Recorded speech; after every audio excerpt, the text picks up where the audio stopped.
शास्त्रों में तलाक को लेकर अलग अलग दृष्टिकोण पाए जाते हैं।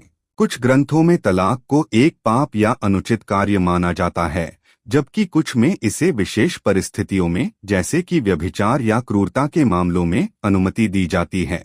कुछ ग्रंथों में तलाक को अंतिम उपाय के रूप में देखा जाता है, जबकि अन्य में इसे विवाह के बंधन को तोड़ने से बचने के लिए प्रोत्साहित किया जाता है। वीडियो शुरू होने से पहले वीडियो को लाइक, चैनल को सब्सक्राइब कर लीजिए। राधा रानी की कृपा सदा आपके परिवार पर बनी रहे। कमेंट बॉक्स में राधे राधे लिख दीजिए। विभिन्न धार्मिक दृष्टिकोणों में तलाक। बाइबल में तलाक को आमतौर पर व्यभिचार या क्रूरता के मामलों में ही अनुमति दी जाती है। मत्ती 19:3-9 में यीशु ने कहा है कि जो कोई व्यभिचार को छोड़कर अपनी पत्नी को तलाक देता है और दूसरी से विवाह करता है, वह व्यभिचार करता है। कुरान में तलाक को कुछ हद तक अधिक लचीला माना जाता है। इसे एक स्वीकार्य विकल्प के रूप में देखा जाता है, लेकिन इसे आखिरी उपाय के रूप में देखा जाता है। हिंदू धर्म में तलाक को लेकर अलग अलग विचार हैं।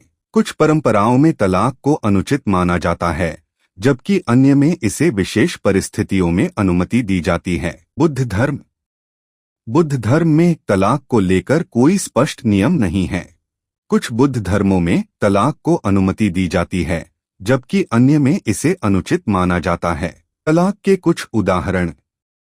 बाइबल 1 कुरिन्थियों 7:10-11 में पौलुस ने लिखा है कि पत्नी को अपने पति को नहीं छोड़ना चाहिए, लेकिन अगर वह उसे छोड़ देती है तो उसे अविवाहित रहना चाहिए या फिर उसके पास लौट जाना चाहिए।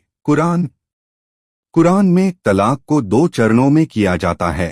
पहला, पत्नी को अपने पति के साथ रहने से रोकने का प्रयास किया जाता है, और दूसरा, यदि यह संभव नहीं है तो तलाक दिया जाता है। निष्कर्ष, धार्मिक ग्रंथों में तलाक को लेकर अलग अलग दृष्टिकोण हैं। कुछ ग्रंथों में इसे एक पाप या अनुचित कार्य माना जाता है, जबकि कुछ में इसे विशेष परिस्थितियों में अनुमति दी जाती है। तलाक को लेकर अंतिम निर्णय व्यक्तिगत और सांस्कृतिक कारकों पर निर्भर करता है। इसी तरह के वीडियो के लिए चैनल को सब्सक्राइब करें।